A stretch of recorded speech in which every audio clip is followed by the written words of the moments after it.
The first step towards achieving your dreams is having the right coach.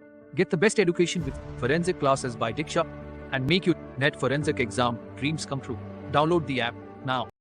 Before starting today's class, a quick reminder that we have an application. Application की link आपको description में मिल जाएगी, वहां से आप इसे download कर सकते हैं. आप प्ले स्टोर से भी इसे डाउनलोड कर सकते हैं एंड ऐप स्टोर से भी इसे डाउनलोड कर सकते हैं. जैसे आप एप्लीकेशन डाउनलोड करेंगे आपको लॉगिन करना होगा. लॉगिन करने के बाद आप स्टोर पर क्लिक कर सकते हैं. स्टोर में आपको कोर्स लिस्ट मिलेगी. इस कोर्स लिस्ट में से आप अपना डिजायर्ड कोर्स सेलेक्ट कर सकते हैं एंड एनरोल कर सकते हैं.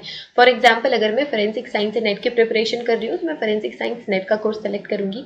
अगर मैं क्रिमिनोलॉजी की प्रिपरेशन कर रही हूँ तो मैं यूजीसी नेट क्रिमिनोलॉजी का कोर्स सेलेक्ट करूंगी. अगर मैं मास्टर्स की प्रिपरेशन कर रही हूँ और मुझे सेमेस्टर क्लासेस चाहिए तो मैं सेमेस्टर क्लासेस का कोर्स चूज करूंगी. फॉर एग्जाम्पल, अगर मैं यूजीसी नेट फोरेंसिक साइंस की प्रिपरेशन कर रही हूँ तो मैं फोरेंसिक साइंस का कोर्स चूज करूंगी. अगर मैं क्रिमिनोलॉजी की प्रिपरेशन कर रही हूँ तो मैं क्रिमिनोलॉजी का कोर्स चूज करूंगी. इसके अलावा सेमेस्टर क्लासेस भी अवेलेबल है एंड फोरेंसिक के फील्ड में जितने भी entrance examination, BSc entrance examination, MSc entrance examination के कोर्सेज भी अवेलेबल हैं. इसके अलावा साइंटिफिक ऑफिसर, साइंटिफिक असिस्टेंट के कोर्सेज भी अवेलेबल हैं. तो आप अगर किसी भी एंट्रेंस एग्जामिनेशन, किसी भी कॉम्पिटिटिव एग्जामिनेशन की प्रिपरेशन कर रहे हैं फोरेंसिक साइंस या क्रिमिनोलॉजी के फील्ड से, तो वो सारी की सारी क्लासेस आपको सिर्फ और सिर्फ मिलेंगी हमारे एप्लीकेशन पे. तो हमारा एप्लीकेशन डाउनलोड आप कर सकते हैं. Get to download our application and start your preparation with us. So basically we have two types of courses in our application, video lecture course and study material course. So video lecture course में आपको सारी की सारी चीजें मिलती हैं. Video lectures, PDF, study material, mock test, previous year question paper, everything. Study material course में आपको सिर्फ और सिर्फ study material, previous year question papers और मॉक टेस्ट मिलते हैं. वीडियो लेक्चर्स उसमें इंक्लूडेड नहीं होते हैं. So that's the basic difference between video lecture course and study material course. So it's clear now. You can join these classes according to your preparation and start preparing with us.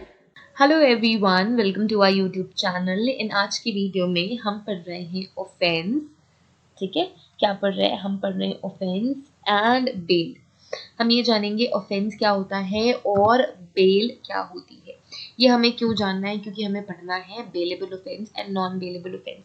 सो ये समझने से पहले आपको offence समझना पड़ेगा and bell समझना पड़ेगा. सो इसलिए ही हम आज की वीडियो में क्विकली ऑफेंस समझेंगे कि what is offence and bail समझेंगे कि बेल क्या होता है. ठीक है, आपने कई बार ये बेल वर्ड सुना होगा कि अगर किसी को पुलिस लेके चली जाती है तो बेल पे वो छूट जाते हैं. तो ये बेल होती क्या है, कौन कौन से केसेस में बेल मिल जाती है, कौन कौन से केसेस में बेल नहीं मिलती है, कौन कौन से ऐसे क्राइम्स हैं जिसमें बेल मिलेगी नहीं मिलेगी, सारी चीज़ें हम समझेंगे. Okay, offence.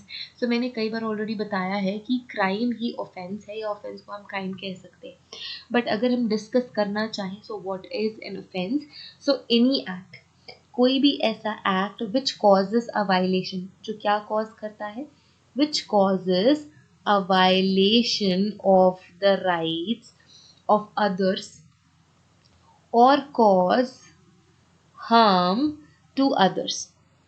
अगर आपका किया हुआ कोई भी एक्ट क्या कॉज करता है, आपके राइट्स को वायलेट कर रहा है या फिर राइट्स के अगेंस्ट है, या फिर कोई ऐसा एक्ट जो कि किसी भी पर्सन को हार्म करेगा या हार्म क्रिएट कर सकता है, हार्म कॉज कर सकता है, and is so dangerous that also affect the society, या फिर वो एक्ट इतना डेंजरस है कि वो सोसाइटी को अफेक्ट कर सकता है, या तो अगर वो सोसाइटी को अफेक्ट कर सकता है at large, is designated as offence. So उसे हम ऑफेंस कहेंगे. मैंने कौन कौन सी चीजें बोली? कोई भी ऐसा एक्ट जो क्या कॉज करेगा, किसी के राइट को वायलेट करेगा, किसी राइट के अगेंस्ट काम करेगा, किसी भी पर्सन को हार्म करेगा, ठीक है, या फिर हार्म कॉज कर सकता है, या फिर इतना डेंजरस हो सकता है इसका रिजल्ट कि सोसाइटी को हार्म करे, सोसाइटी को अफेक्ट करे, तब हम उसे क्या कहेंगे? ऑफेंस. ठीक है, तब हम उसे ऑफेंस कहेंगे. अब सेक्शन 2 एंड सीआरपीसी का. सीआरपीसी क्या है? Criminal procedure code. हमने बहुत बार पढ़ा है CrPC is criminal procedure code. So criminal procedure code के सेक्शन 2 क्लॉज एन में ऑफेंस को डिफाइन किया गया है. क्या डेफिनेशन है सेक्शन 2 एनसीआरपीसी में? सो सेक्शन 2 एनसीआरपीसी कहता है कि ऑफेंस मींस, ऑफेंस का मतलब क्या है? ऑफेंस मींस एनी एक्ट और ओमिशन. ठीक है, मैंने कमीशन एंड ओमिशन पे भी एक सेपरेट वीडियो बनाई है. कमीशन का मतलब जब आप कुछ कर रहे हो, ओमिशन का मतलब आप नहीं कर रहे हो. मैंने एक एग्जांपल दिया था. फॉर एग्जांपल, आप पूल साइड पे बैठे हो, आपकी फ्रेंड भी पूल साइड पे है एंड वो पूल पे उतरती है। ये सोचिए कि ठीक है ज़्यादा गहरा नहीं है, बट पानी गहरा था और वो डूब रही है, बट आपने कुछ नहीं किया, आपने कुछ किया ही नहीं, आपने उसे धक्का भी नहीं दिया पानी में, बट उसे बचाने के लिए भी कोई ऐसा काम नहीं किया, तो दैट इज ओमिशन, बिकॉज आपने कुछ किया नहीं। अगर आप कुछ करते तो किसी की जान बचा सकते थे या किसी का भला कर सकते थे, बट वहां पे आपने क्राइम भी नहीं किया, बट उसे प्रिवेंट करने के लिए कोई प्रिवेंटिव मेजर्स भी नहीं लिए, तो वो होती है, वो कहलाता है ओमिशन। ठीक है, कमीशन का मतलब, तो अगर आप सिंपली अपने फ्रेंड को धक्का दे देते हो पानी में, तो that is commission of crime. Omission का मतलब यू आर डूइंग नथिंग। वो 5 स्टार का एड देखा है ना, उसमें से कहते हैं थैंक यू बेटा आपने कुछ नहीं किया। सो ऐसे ही जब कोई पर्सन अगर कुछ नहीं करता है एंड उसकी वजह से किसी को हार्म होता है, so that is again an offence. So coming back to CrPC section 2N क्या कहता है? ऑफेंस का मतलब कोई भी ऐसा एक्ट है, मतलब कमीशन या ओमिशन। एक्ट का मतलब यहाँ पे सिंपली कमीशन है। कमीशन या omission made punishable by any law for the time being in force, and it includes any act in respect with a complaint may be made under the section 20 of the Cattle Repass Act 1871. So ये जो act है 1871 का, इसके अंदर अगर complaint section 20 के अंदर register की गई है तो वो ऑफेंस है। कोई भी ऐसा कमीशन या ओमिशन जो कि पनिशेबल है लॉ के अकॉर्डिंग, तो वो भी एक ऑफेंस है। सो यहाँ पे सिंपली हमने लॉ के अकॉर्डिंग बोला कि लॉ के अकॉर्डिंग अगर पनिशेबल है तो फिर वो ऑफेंस है, चाहे आप कमिट कर रहे हो या फिर ओमिट कर रहे हो। ठीक है, सो उसको हमने बोला ऑफेंस। सिंपली हमने ऑफेंस को कैसे डिफाइन किया था? कोई भी ऐसा एक्ट जो कि किसी की भी राइट को वायलेट करेगा या फिर पोटेंशियली किसी भी पर्सन को हार्म कर सकता है, या फिर उसका इफेक्ट इतना डेंजरस हो सकता है कि सोसाइटी को हार्म करे, तो वो एक्ट ऑफेंस कहलाएगा। ऑफेंस क्लियर है। अब हमने पता करना है कि बेल क्या होती है। सो बेल आपने बहुत बार ही सुना होगा, न्यूज में सुना होगा, मूवीज में सुना होगा कि बेल पे लोग बाहर आ जाते हैं या फिर अरेस्ट होने के जज्बात वो बेल ले लेते हैं। तो बेल क्या है? So bail is an instrument which is used to ensure, which is used, देखो यहाँ पे बेल को एक इंस्ट्रूमेंट बताया है इन्होंने कि bail is an instrument which is used to ensure the presence of an accused whenever required by the court. So bail एक ऐसा इंस्ट्रूमेंट है जिसमें वो पर्सन जो बेल ले रहा है वो ये इंश्योर करता है कि जब भी कोर्ट की रिक्वायरमेंट होगी हम आके प्रेजेंट हो जाएंगे। फॉर एग्जाम्पल मुझे पुलिस लेके गई है, फॉर एग्जाम्पल मैंने किसी की कार चोरी कर ली, लेट्स से, ठीक है, I am just giving you a rough raw example. मैंने अगर किसी की कार चोरी कर ली एंड पुलिस मुझे लेके चली गई, तो मैं बेल अप्लाई करूंगी, ठीक है। और बेल ऐसा इंस्ट्रूमेंट है जो क्या होगा, बेल से पुलिस वालों ने मुझे बोला कि अच्छा चलो ठीक है आपको हम रिलीज कर देंगे, आप छूट सकते हो, आपको जेल में नहीं रहना पड़ेगा। पर जब भी कोर्ट को या फिर उनकी रिक्वायरमेंट होगी, मतलब मैं तो अक्यूज हूँ, जब मेरे प्रेजेंस की रिक्वायरमेंट होगी तो मैं प्रेजेंट हो जाऊंगी।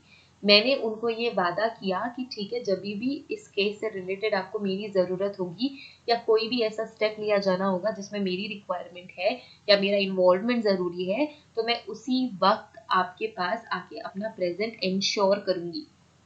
तो ये होता है बेल। बेल ही एक ऐसा इंस्ट्रूमेंट है जिसमें अगला पर्सन इंश्योर कर रहा है, अक्यूज्ड इंश्योर कर रहा है कि जब भी जरूरत पड़ेगी वो आगे अपना प्रेजेंस रजिस्टर करेंगे।